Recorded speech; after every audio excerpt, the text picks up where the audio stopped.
Minta dibelikan sesuatu biasanya anak kecil bakal merengek, tapi ternyata merengek bukan hanya dilakukan anak kecil, seperti video yang satu ini. Dalam video terlihat pria berbadan besar sedang merengek nangis.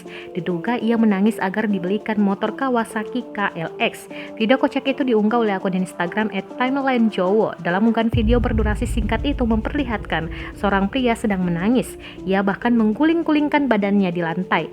Pria ini merengek minta dibelikan KLX oleh orang tuanya. Namun sepertinya orang tuanya enggan untuk membelikan motor pria tersebut. Hal ini yang membuat pria tersebut menangis hingga guling-gulingan. Sampai berita ini diturunkan belum diketahui lokasi dari pria yang menangis itu. Tapi yang pasti video itu langsung mendapat komentar dari warganet.